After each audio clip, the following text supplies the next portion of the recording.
You're listening to the Telegraph Cycling Podcast, presented by Trainer Road, cycling's most effective training tool. I want to be the title sponsor. What's it going to cost? I think around 10 million. Yeah, that's a bit out of my budget. I have the impression that we are in the place where we have to be now. Greg had a really bad back all last week, so we caught up on your podcast with me giving him a back massage and him listening to you guys. That's a wonderful image. With exclusive interviews and the best analysis on two wheels, this is the Telegraph Cycling Podcast. Hello, my name's Richard Moore. I'm with Lionel Birnie. Good evening, Richard. Hello, Richard. Just the two of us, Lionel. Yeah, it's the team basically falling apart, isn't it? I wouldn't go that far. Daniel's going to join us for this podcast. We're going to speak to Daniel a little bit later on for his insights into the 2016 Tour de France route, which we'll be talking about. But we'll also be talking about something else while we're here, Lionel, and that leads me to a familiar question. Where are we, Lionel? We're sitting on a bench outside the London velodrome. Night is falling. It's night 3 of the London 6-day. They're projecting a logo onto the side of the Pringle there. It looks quite attractive. We've been into the velodrome. Atmosphere's building. The under-23s are racing as I talk, and a little bit later on we'll be capturing some of the sounds and atmosphere of the rebirth of the London 6. And speaking to some people, it's an odd bench that we're on, isn't it? Your feet only just reach the ground. Yeah, I'm not necessarily short, but it's not designed for anyone under 6'3", is it, this bench? It isn't, Lionel. So listen, let's crack immediately on, because we want to go into the velodrome, and we're going to hopefully do some interviews with people who are riding or supporting the riders of the 6-day race. So the Tour de France route was announced earlier today, 2016. We've usually gone over to that. We didn't go this year, did we? Why was that? I think because this is on. I think it was just too much. We couldn't quite get it to dovetail, and with Daniel being in Berlin, we're spread a little bit thin, aren't we? You know, we're trying to cover all the bases, and we thought, come to the London 6-day. The Tour de France unveil has, in my opinion, been spoiled in recent years by all being leaked on the internet in the weeks leading up to it. This year, the predictions of the route were somewhat awry, particularly the final week in the Alps. The tour organisers managed to hold back quite a few of the significant details. So some of the route was quite a surprise. I generally steer clear of seeing what the rumours are, but I think we all knew Mont Ventoux was going to make a return. And I think we knew that there was going to be an uphill time trial somewhere. I thought we didn't go because it's usually a bit of a waste of time, and it involves an overnight stay in Paris because it starts so early in the morning, so that's always inconvenient. But anyway, we'll save our resources for going and covering actual races, I think, Lionel.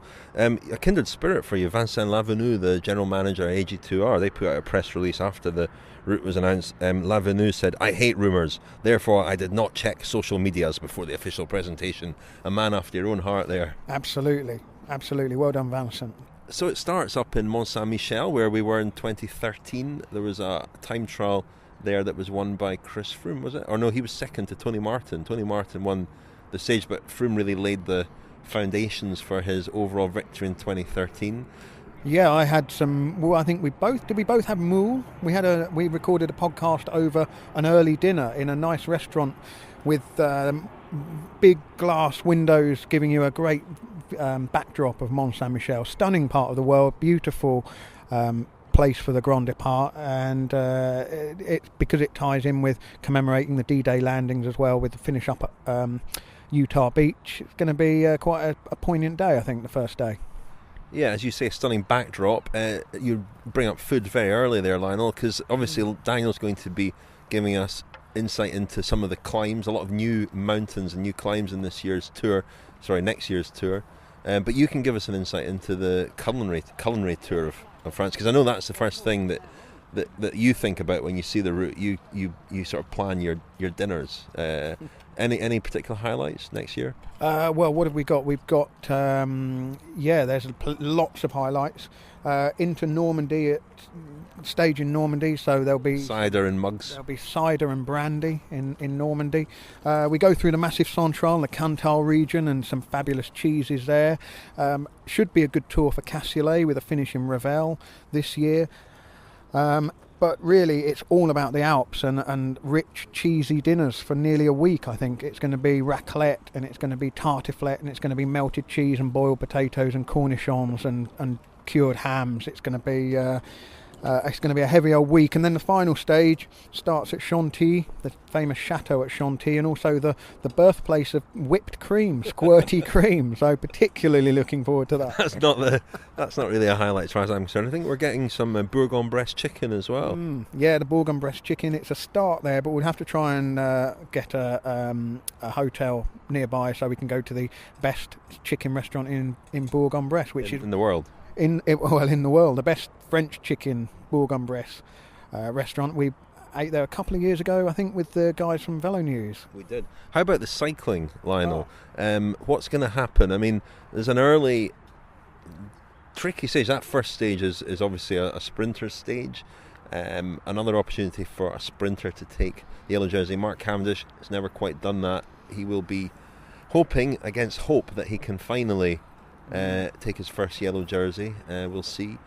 But stage 2, a nasty little climb up to the finish, isn't there? That might suit Peter Sagan, but expect to see some of the overall contenders showing there as well, I think. Yeah, the first 5 days, really, there's 3 for the sprinters. The first day, Angers and Limoges will probably fall to the sprinters. And then there's 2 of these cheeky stages that will bring the climbers out. The one to Cherbourg, or near to Cherbourg, features, I think, a 3-kilometre long climb at the finish. And stage 5 takes them into some pretty difficult climbs in the Massif Central, and I think the Pas de Payroll is on the agenda that day, and they are always really sticky roads. If it's hot, it's really racing country, and I think we don't have a real high mountain. We don't have the sort of the 5-star famous mountains on the agenda, save perhaps the Tourmalet, the Jouplan, but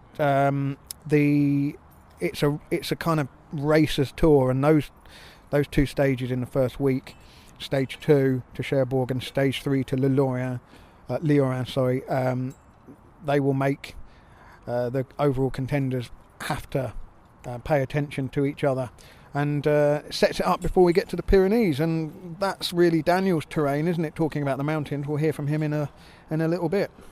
Yeah, fewer mountain top finishes, but more mountains, and that, more opportunities for interesting racing, perhaps. A lot of sort of tricky little descents before finishes as well. Some nice short stages as well, which often produce exciting racing. There's really it's unpredictable in a sense, and there's a lot to look forward to. The one stage that you imagine you have a pretty good idea how it will unfold is the stage of finish in Mont Ventoux on Bastille Day, way up from Montpellier, where there's a stage of finishes in Montpellier as well, isn't there? Could go through the Camargue. We don't know the route in real detail yet, but possibility of crosswinds down there. I think possibility of crosswinds first couple of days as well, first day in particular. But that stage, Montpellier up to Mont Ventoux, will be one that Chris Froome will fancy. His definitive, decisive mountain stages in the 2 tours that he's won have been Mont Ventoux in 2013, Axe-Trois Domaine as well, but Mont Ventoux and La Pierre Saint-Martin in 2015. Both of them have involved sort of long, flattish run-ins before a big climb up to the finish, and these are the sorts of mountain stages that do suit him, and I think that's the one that he will be eyeing. In fact, I think he did tell British Eurosport when he was interviewed that was a stage he had his eye on. I think we've talked in the podcast in recent months about our sort of fantasy Tour de France route being one without lots and lots of big mountain finishes, because they tend to set the pattern for the race and then that pattern is repeated, and we kind of fantasised about a tour of moyenne montagne, and this isn't that, but it's pretty much as close as Christian Prudhomme and his team can go to that. The summit finishes Arcalis in Andorra, that I think was first used in 97 when Jan Ullrich won. That's one opportunity for Chris Froome to lay down the gauntlet. Mont Ventoux is the other, and then if nobody has got themselves into a sort of commanding position, it then all becomes about those 2 tricky time trials, one of which, the 37-kilometre one on stage 13, so after the Mont Ventoux stage. That's really hard. That's in the Ardèche, and that will be a day that could really sort of catch people out. But again, if it's a hot day, I mean, we're speculating, aren't we? It's not. Oh, you don't like the speculation. It's potentially a very, very tough stage, a very beautiful stage to watch as well, I would think. Mont Ventoux, going back to that Bastille Day, it was a Bastille Day in 2013 as well when Chris Froome won up there, so that's interesting. But the time trial's obviously back this year. It was a time trial light tour in 2015, but there are two, and I think one of them was a bit of a surprise, the 17 kilometre mountain time trial, which, you know, again similar to the stage that we saw in 2013 perhaps, shortish, and will suit a climber type rider, someone who can time trial and climb, such as Chris Froome and Nairo Quintana or Alberto Contador, really. I mean, it suit any of those guys. The 37 kilometre one is a bit more difficult to speculate. Not that you want to speculate, but no, it's but it's not sort of 50 kilometres or 55 classic kilometres. Tony Martin, No, Fabian not. Cancellara style time trial at all. No, from looking at the profile and just looking at the roads, quite a stiff climb at the beginning and another one at the end. So it's one where, you know, there's going to be, you know, the risk and reward comes into it, and pacing and all of that kind of thing. And it will be one that rewards the rider who, you know, basically is able to judge their effort. Tom Dumoulin. Yeah, already people saying this is a Tom Dumoulin sort of parcours, but I think again we do this every year. Who's it going to suit? Well, it's going to suit the sorts of riders who can win the Tour de France. It's going to suit the rider who's in the best form. That's exactly it. It's going to suit the rider that copes with everything that the Tour throws at them in the best way, and that comes down to all the different factors. You know, weather, crashes, form, how their team performing, and how the race is raced. And I go back to the previous point that there isn't anything that can put the race out of everybody's reach too early. You know, Mont Ventoux comes on stage 12. That could be the first point where we start to see some gaps open up. But then we've still got very difficult days in the Alps, and just because there isn't an Alpe d'Huez, there isn't an Izoard, there isn't, you know, the real huge set piece stages, and just because there isn't the a succession of summit finishes, doesn't mean that those stages aren't difficult. They are very difficult, and they're going to reward riders who race. And I think the little tweaks to even just a little tweak to the King of the Mountains competition, which is awarding double points on the penultimate big mountains as well as the final one, the organisers are trying to sort of coax out more unpredictable racing, I guess. Yeah, interesting that changed the King of the Mountains competition just after Chris Froome won it, who also won the race overall. The fact that he won both jerseys sort of devalued the King of the Mountains a little bit. So maybe they're wanting to go back to the King of the Mountains being a sort of secondary competition, but a competition that people are going to fight over. We should probably head to Daniel to get a bit more detail, the nitty-gritty of some of the climbs, some of the new climbs in particular. Before we do, just time bonuses as well are back, and there was a lot of confusion in the 2015 Tour over whether the time bonuses were going to apply just on the first 10 stages or so, or throughout the race. They are going to apply, and they did apply in 2015. A lot of people didn't seem to realise that, but they're going to apply throughout the whole race, time bonuses, which is interesting. And having not had time bonuses for lots of years, to then apply them throughout the whole race is quite interesting, but I think it works. Yeah, I mean, the reason for that confusion was because one set of documents were sent out shortly after the route announcement, and then when the full parcours and the detailed route was released, the document that went out to all the teams said that time bonuses would carry on throughout the whole race. But it's they're obviously seeking to engineer a close race, one that goes down to the final few stages in the Alps, and particularly with the penultimate stage, another very difficult one going over the Aravis, the Colombière, Col de la Ramaz, and the Joux-Plane, which has been, in a way, the graveyard for a lot of Tour potential hopes in the past. Okay, let's hear from Daniel with a bit more insight into the route and the climbs in particular. Daniel, over to you. You're listening to the Telegraph Cycling Podcast with Richard Moore, Lionel Birnie and Daniel Freeb.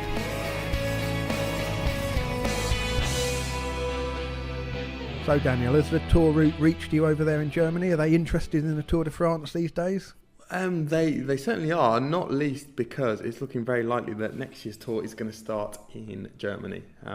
Four towns are candidates for that at the moment. If I can remember correctly, it's Dusseldorf, Münster, Mannheim, and the area of, Saarland. Saarbrücken would probably be the hub of everything. But Dusseldorf looks like the favourite at the moment. So, yeah, we could all be coming to Germany in 2017 for the start of the tour. But this year's race will start in Mont Saint-Michel, as we know. To me, it looks very mountainous again. It looks incredibly, almost excessively telegenic. It looks to me as though television is dictating more and more the way the tour route is designed. I'm thinking particularly of the final week. And this is not to be sniffed at or not really to be complained about from our point of view, because there are going to be some fantastic and very attractive looking stages. The stage to Coulars going over the Grand Colombier. They're going to going up the, now almost famous hairpins of the Grand Colombier a second time on that stage. Presumably because it's going to look so good on TV. The reservoir at Emosson in Switzerland will also look fantastic on TV. And then, of course, we've got the stage finishing sort of in the shadow of Mont Blanc, which is a familiar finish from one of the most prestigious amateur races in the world, the Giro della Val d'Aosta, but not too familiar from the Tour de France. I don't think the Tour de France has ever finished there. So I've kind of fallen for the trap, really, of thinking that because there's a bit of a dearth of really famous climbs, particularly in the Alps, and the four summit finishes, Mont Ventoux aside, and I suppose Arcalis in Andorra, famously used. Jan Ullrich won there, didn't he, in 1997? But it's not a sort of 5-star famous greatest hits of the Tour mountain route, is it really? No, it's not. There are some unfamiliar names on there, not just the summit finishes, but some of the climbs that come in the middle of stages, and also going over climbs that we know quite well in unfamiliar directions, or for example, the Roquette d'Ancizan in the Pyrenees, which is quite well known now in the Tour de France. We're going up that a different way this time. But yeah, you are right. No Alpe d'Huez, obviously, no Galibier. But I think, generally speaking, it's a route that is quite similar to this year's, in the sense that there's a lot of drama packed into the final the final week. And as you will certainly remember, as listeners will also probably remember, I droned on continuously about this pendulum effect of that Nairo Quintana was going to come more and more into the race as the weeks went on and as the tour went on, just because he is a real diesel and he doesn't necessarily get any slower, unlike the other climbers in the race. And I think that will be the same this year. I hope, and I think we should make a pact now not to all throw our arms up in the air and say, the bloody race is over, when Chris Froome annihilates everyone at Arcalis in the Pyrenees. And that will kind of be the narrative that I expect if the race follows a similar pattern to this year. Certainly that will be where the explosive attacks happen in the Pyrenees, and then it'll be more of a war of attrition when we get to the back end of the Alps. What do you make of the two time trials? And not the one to Megève is not an out and out mountain time trial, is it? But difficult enough. I tend to ignore the time trials, to be honest. I mean, what's the point? I mean, it's another rest day, isn't it? I mean, they might as well just give a minute back to Froome and then carry on in the mountains. I mean, we talk about innovation a lot, and there are innovative elements of this Tour de France. I mean, for one thing, it's going the same direction around France that it did this year, which is very unusual. So 2 anti-clockwise races in a row. But when we think about innovation, really, we shuffle around with the same formula all the time, and there might be more time trials, fewer time trials, but there are always time trials, and the mountain stages are broadly similar, broadly the same length. But I was thinking about this the other day, and actually talking to a former professional, Raphael Schrader, German professional. I was talking to him for the book I'm working on, and we were talking about how perhaps it's time to experiment with something really unusual. For instance, a 40-kilometre mountain stage, rather than a 40-kilometre time trial, something like the stage where where Bjarne Riis really lit up the 1996 Tour de France, and that at Sestriere, and that was a shortened stage. That should have been much longer, but it was actually incredibly dramatic. And I talked there about how telegenic this year's Tour de France is, but there's so much debate about how to make cycling more palatable, more marketable, and perhaps it's time to think about whether the audience wouldn't rather watch something that lasts an hour but is very, very exciting, rather than something that lasts 5 or 6 hours in the mountains, and something that we're very used to, but where, if you're very objective about it, isn't always that interesting. And certainly a time trial, in my view, is not terribly interesting. Well, it's almost as if you've been listening to the podcast while you've been in Berlin, really? Daniel, because The other, which you clearly haven't. But the other, a couple of weeks ago, I was bemoaning the dearth of creativity from race organisers. Not necessarily the Grand Tours, but certainly the Tour of Abu Dhabi that we've just seen. Just basically road stages conforming to the same sort of format. I couldn't agree with you more. That stage in '96 was shortened because of the snow, and basically, it was 39 kilometres, wasn't it? And it was just all out war. Obviously, that was an era of high EPO use as well, but nevertheless, it was a dramatic day, and shortening the stage just heightened the drama rather than lessened it. Yeah, and let's be honest, why were professional cycling races around about 200 kilometres, or in the past 300 kilometres? Originally, it was because it was considered a remarkable, incredible feat of endurance, and only within the capabilities of a few people to actually ride that distance on a bike. That's no longer the case. I mean, I hear that you, Richard, and Rob have been training very hard. I'm sure you could even ride 200 kilometres these days. So that is no longer the unique selling point of professional cycling as a sport. That is no longer extraordinary. So what is extraordinary? It is the speed that they can ride at, whether it's 200 kilometres or whether it's 30 kilometres. I know, endurance also comes into it, and recovery, and it's amazing that they can ride for every day for 3 weeks and ride up these mountains. But really, we hear so much about making the sport more entertaining, yet we sometimes, I think, ignore the obvious. And we don't have to have gimmicks. We don't have to have mountain team time trials, or downhill, upside down roller coaster time trials, or anything like that.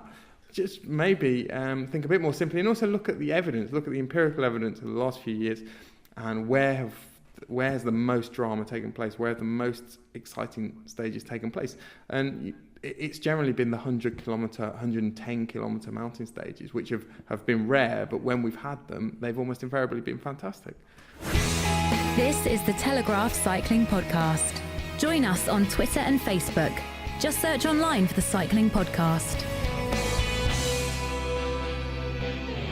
Great to hear there from Daniel, wasn't it, Lionel? Looking forward to him coming back in a couple of weeks. Yeah, he's coming back. You've revealed you're going off for a couple of weeks. When are we going to get everyone back together? I would say mid-November, Lionel. In fact, I can tell you exactly when we're all going to be back together. We're going to be back together on Sunday, the 15th of October at the London Sports Writing Festival from 2 o'clock till 3 o'clock. The three of us will be offering our alternative review of the year and giving out some awards. Well, not really giving out some awards, just talking about some theoretical awards that we've made up. And so we'll be doing that. It'll be hopefully slightly humorous, but we'll have to work on that a little bit. We'll have to come up with some gags.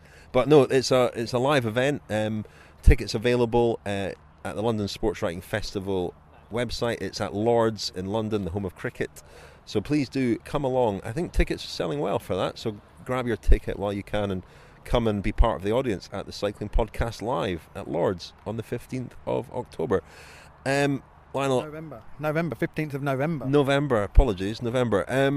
So before we head into the velodrome and watch some 6-day racing, Lionel, there was some seasons kind of drawing to a close, but the European Track Championships were on last weekend. I know Chris Hoy is in the velodrome today, hoping to have a chat to him about how the British team got on. But any standouts for you? What are the headlines? Well, the headlines on the men's side were that Great Britain won the team pursuit.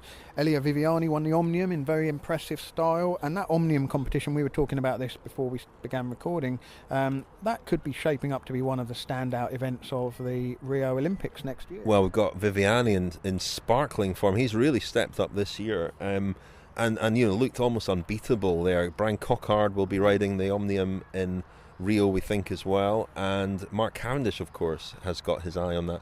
Now, it's an interesting scenario that crossed my mind. Viviani, of course, rides for the British team, Team Sky, set to be a real threat to Mark Cavendish, another British rider. The relationship between Team Sky and British Cycling isn't quite what it was, but there's still a relationship there, and you wonder if there'd be a temptation to maybe do Mark Cavendish a favour in the Omnium in Rio by making Viviani ride both the Giro and the Tour. They could really ruin his chance, because I think he'll fancy that. I imagine that he'll ride the Giro and then miss the Tour as he did this year. But if they wanted to be a bit sneaky about it, they could do that. I don't think they will, but they could. What, send him to every race from the Tour Down Under to the Tour de France and on his knees on his knees before Rio? Yeah. No, I can't see that happening. I don't think they would. I don't think that would be the best way to keep one of their top riders, as he's becoming, happy. Also at the European Track Championships, which are in Switzerland in the women's competition, a great few days for Laura Trott and Katie Archibald, who ended with 3 gold medals apiece. They were both in the team pursuit squad. Laura Trott won the Omnium and the scratch race, and Katie Archibald won the individual pursuit and the elimination race. Once again, the British women's team, they never really seem to miss a beat. The level of competition at the Euros is not the same as at the World Championships, but they are a good half step ahead of everybody else at the moment. Laura Trott is a machine. She's so consistent and always seems to have that hunger for racing. It's quite remarkable. And Katie Archibald has really come on a lot the last couple of years. It's a shame that there isn't an individual pursuit in Rio, because she would be perhaps a favourite for that. There'd be a very good men's individual pursuit as well, were such a thing to still be on the programme. Lionel, you can probably hear a bike being wheeled past us there. That's maybe a sign that we should go into the velodrome. Shall we head in? Yeah, the 6 days probably just about to start. Night 3, let's go and see what it's all about, see how it compares to some of the European events. The Telegraph Cycling Podcast, brought to you by Trainer Road, cycling's most effective training tool. Pair your power meter with over 800 workouts and 80 training plans to make you a faster cyclist. Visit trainerroad.com/SPC to try Trainer Road risk-free for 30 days. So Lionel, we've walked into the track centre here, and the first person we bumped into is Garry Beckett, soigneur with Cannondale Garmin. Hello, Gary. Hello, how are you? Very well, yeah. You're soigneur with Cannondale Garmin, but you're here working with 2 young British lads. Yeah, I'm flying the flag for the team here a little bit. You're wearing a non-regulation T-shirt. Get the sponsors happy. We're over here. And I've got O'Shea, who is budget forklifts, isn't he? Adam Blythe is Orica Greenedge, but he's moving to Tinkoff. And then the 2 academy boys, Jermaine Burton and Mark Stewart.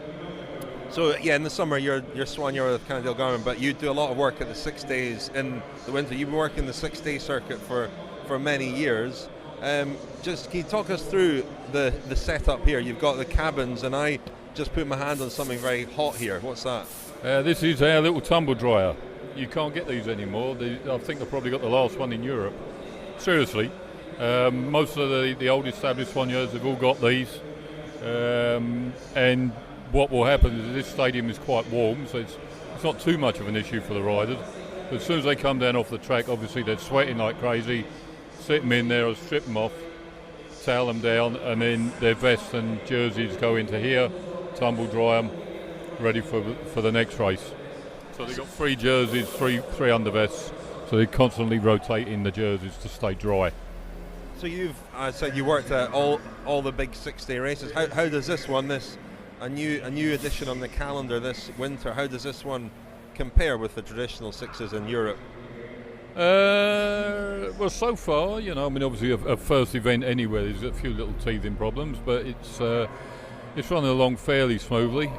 It's quite an early program, by this By that I mean in Europe it probably won't be starting until 8 o'clock and it'll run until 1-2 o'clock in the morning. Here they've got to be started by 6:30, which I would imagine is a bit of a struggle for people to get here from work in time, and you've got to be finished by, I think it's 10:45 here to catch the infrastructure of London Transport basically. What for you makes the 6-day race special? What gives it its unique character? My guy's winning because then I get the champagne. It's non-stop. It's fast, furious. You know, there's for instance, I've got 4 riders here working alone. I wouldn't take any more than 4 because I couldn't do the job properly. They'd be chopping and changing off the track into the camp. Just too much for one guy. So you have to have a runner helping you in that situation. But it is a continuously non-stop show, in theory. What I'm impressed by is that the tradition of the cabins has been maintained here. If you've not been to a 6-day before, the riders' changing rooms effectively, they're like little Swiss cabins, aren't they? Wood panelled. That's their only private bit of space all evening, isn't it? It is. In this velodrome, because it's more modern, the facilities, the toilets are not too far away. So like on these cabins, you've got the curtains to pull across, because in the corner there, am I allowed to say piss? There should be a piss bucket. But, and that's one of the soigneur's jobs. When you're starting to learn to be a 6-day soigneur, first thing they'll teach you, can you carry the piss bucket without spilling it, or you're not worried about carrying it, because the riders will pull the curtain, piss there. But here they can just wander down to the toilet. And if they're putting grease on their chamois or something, you need a bit of privacy there. But you might get a joker in your cabin, or you'll be having a piss there, and then all of a sudden they pull the curtains wide open and pissing in front of the crowd. Rob Hayles being one of those jokers. Speak of the devil, here is Rob Hayles. Speak of the devil. Rob, is this true? I was just saying about sometimes when you're having a piss in the piss bucket and someone might pull the curtain back on you. Bradley only did it to me several times. Rob, did you work with Garry on the 6-day circuit at all? I'm afraid we did, yes. Yeah, we go back an awful long way. I think at the 6 days especially, the role of the soigneur is particularly important, it seems, and going way back, the soigneur seems to really perform a really valuable role. I'm not saying they don't in road racing as well, but it's, as you say, it's full on, it's non-stop at the 6 days, isn't it? I think a 6-day soigneur is a bit more of a special breed of soigny. It's old school. It's really, you learn how to be a basic soigneur in the 6-day. When I first came in, I thought I knew quite a bit what to do, and I worked with one of the old guys, Etienne Illigams, who's been a soigny for I think 55 years now. And then I learned that I wasn't a 6-day soigny, and you learn the Belgian way, which is not always correct, but it's Belgian, and they think it's correct. When was your first one then? 2000, I think. Wigo and Newton. Yeah, you weren't first. I think you came with me the second year. And the races are sort of part race, part exhibition, but has that maybe changed over the years, Rob? Is it more the racing is legitimate? It's full on, it really is. And the thing that has always been is the racing is always hard. You get to the last night and there will be discussions amongst the top teams, and there'll be stamping of the fists on the table or at lunchtime. But when you're in there, you know, if they don't want you to win, there's no way you're going to win. So they're not staged in as such, and it's not, they're really easy, you just roll round, and if you take 3 laps, it's because they've been given to you. They are racing full on, and some of the gears that the riders are on here, obviously it's a bigger track, but you know, they're riding on like 97, 98 inch gear. We were riding on 88, 89, 90, so they are going a lot quicker than we used to. How long they can keep that going for in this 6, I don't know. But just going back to kind of the role of the soigneur at the 6 day compared to a road race, once the guys have started the race and they've gone to the start line, that's it, you don't see them for the rest of the day. In the 6, they are up, down, and if you didn't have a soigneur, if you didn't have your own mechanic and you're doing it all yourself, you'd really struggle, you really would. Well, we better let you keep an eye on the racing here then, Garry. We feel like we've distracted you a little bit here. About what? What are you distracted? There's a race going on as we're speaking. I don't know. He's easily distracted. Oh, I don't know if you I noticed. wonder what they were doing. Right, we'll let you get on. Thanks very much, Garry. Good luck. Have a good one. This is the Telegraph Cycling Podcast. Download old episodes absolutely free at thecyclingpodcast.com. Lionel, look who we've bumped into. It's Sir Chris Hoy. Hello, Chris. What are the chances, Richard? What are the chances? Amazing. Chris, you're here for the London 6 Day. You've got a bit of experience of 6 days in your own career, if you can remember that far back. You've got some experience of 6 days, Richard. Rotterdam? I came and watched you in Rotterdam. Yeah, you were taking part in the sprinters races there. Theo Boss was the local favourite. I think he won that, actually. Well, if you remember, Richard, it was the night before. We'd had a few beers, and I think that possibly affected the end result. But you had a flying over. The thing was, I actually was ill that week, and because we had a couple of beers 2 nights before, people assumed that I had some horrendous hangover, and it ended up being like some proper fever, flu, that I was off the bike for about 10 days, and it was Olympic year as well. So it was 2008. It was the start of 2008. So just for Beijing Olympics, you did all right there. Yeah, well, it was actually, like, joking apart, it was just when I started to really get to grips with the sprint. And Theo was the man at that point. He was world champion, the favourite for the gold medal in Beijing. And, it was just that point that we really started, or I started to make progression and turn things around. But the sprinters races here as well, Chris, and there's always a suspicion, especially here actually, there's been a lot of showmanship. And we were speaking about this in connection with Madison racing earlier on as well, but 6 day races do seem to be sort of part exhibition, part serious competition. What is the balance like? How serious is the racing here? Well, the point is that there's nothing riding on it in terms of medals or championships, or I think the fear of making a mistake or losing isn't as great as at a proper championship. So you can actually go out there, try different tactics, you can race. It's still full-on racing, but there's not so much on the line. So the riders tend to be more relaxed, they tend to enjoy themselves more. And if you look at the 200-metre time trial results from the 6 days, they're still comparable to World Cups. They're rapid times, so they're not hanging around. They're not just soft pedaling. It is proper racing, but the riders are willing to lose a race just to try new tactics or kind of have a bit of showmanship. And you'll see track stands that are allowed for longer than the 10 seconds maximum. You'll see just some of the rules bent a little bit in terms of throwing hooks and certain moves that you wouldn't do because you'd get relegated in a World Cup or a World Champs. But it is for the crowd. It is showmanship, but it is still full-on racing. Now, Chris, is European Championships last week. Not an event that you had a great record in. I don't want to remind you of some of you already have. Thanks, Richard. I won one gold medal in the Europeans. That was 1999, and then the last two. One was like, hey, how you doing? One was embarrassing exit in the first round. If you type into YouTube, maybe Chris Hoy, no, you don't have to. Chris Hoy European Championship. I don't think you have to.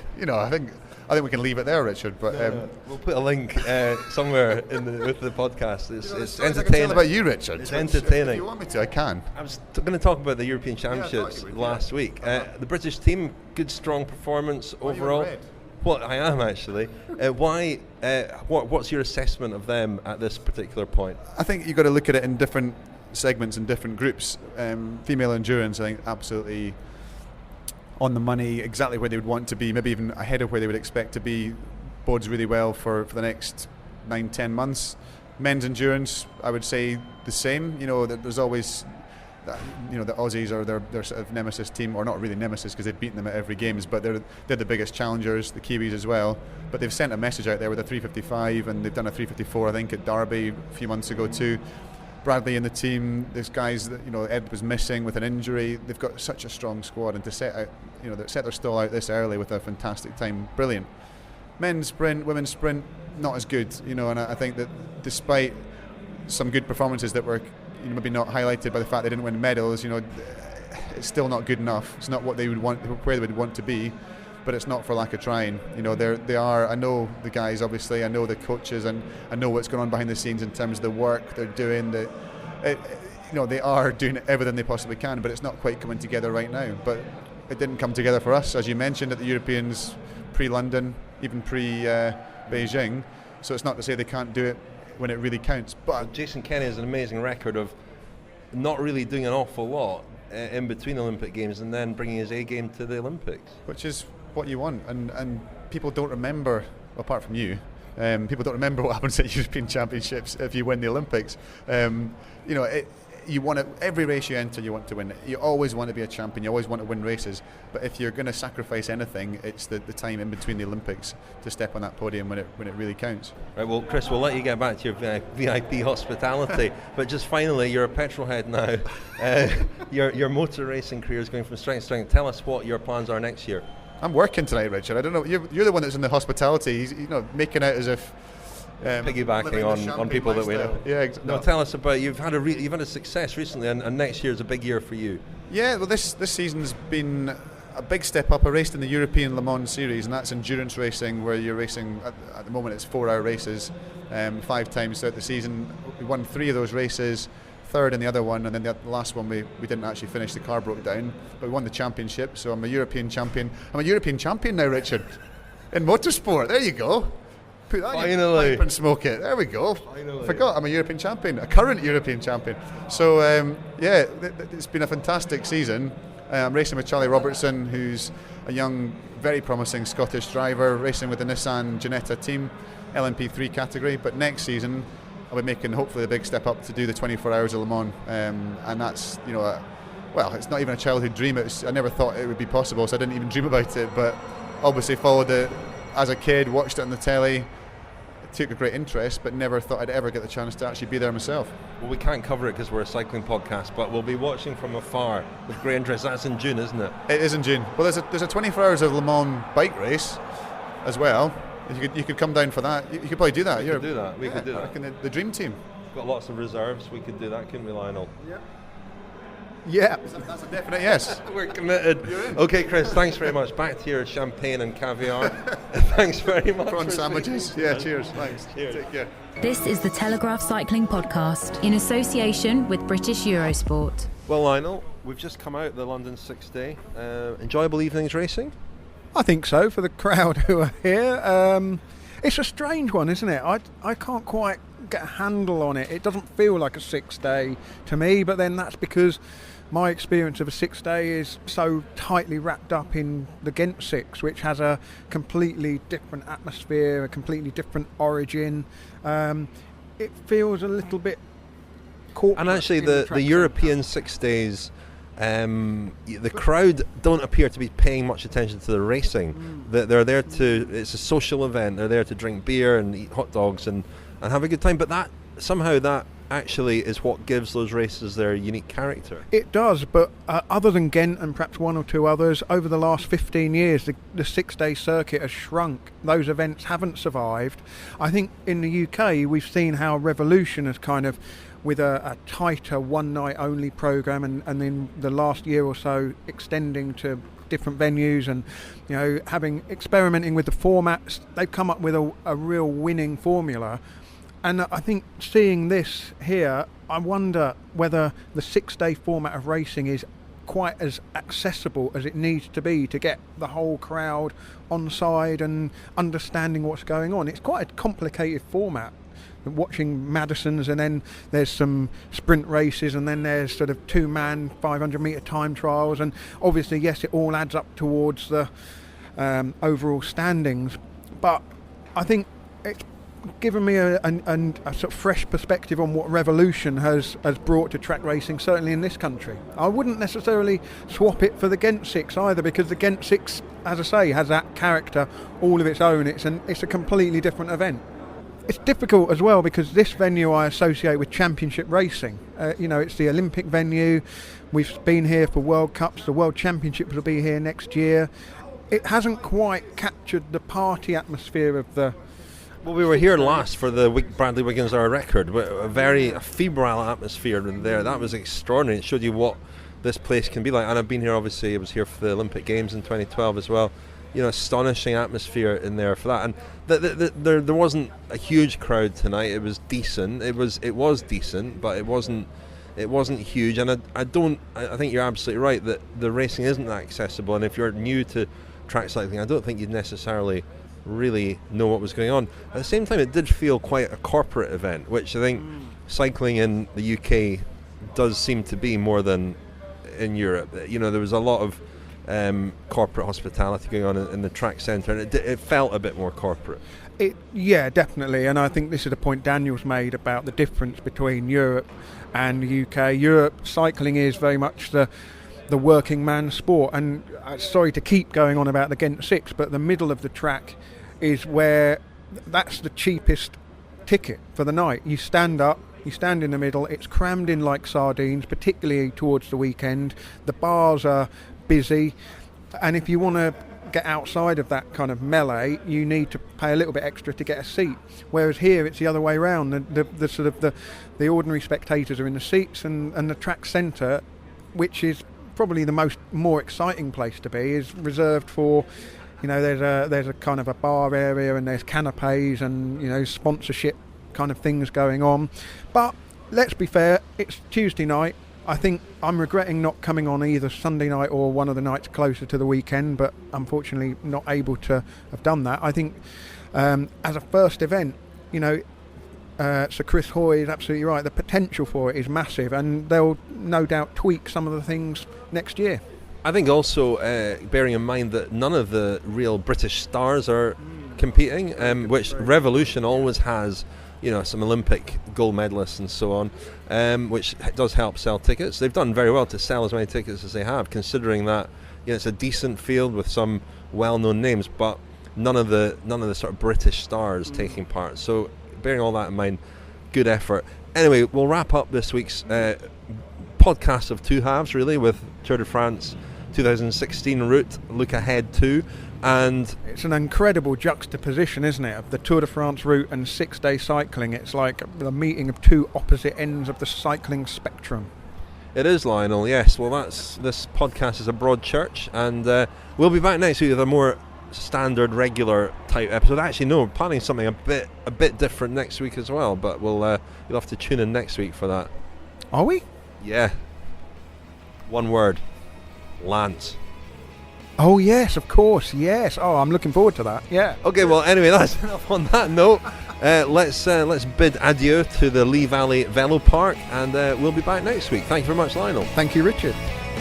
You've been listening to the Telegraph Cycling Podcast. Thank you to Glass Pear for the music in this episode. For more information and to download more editions of the show, visit thecyclingpodcast.com.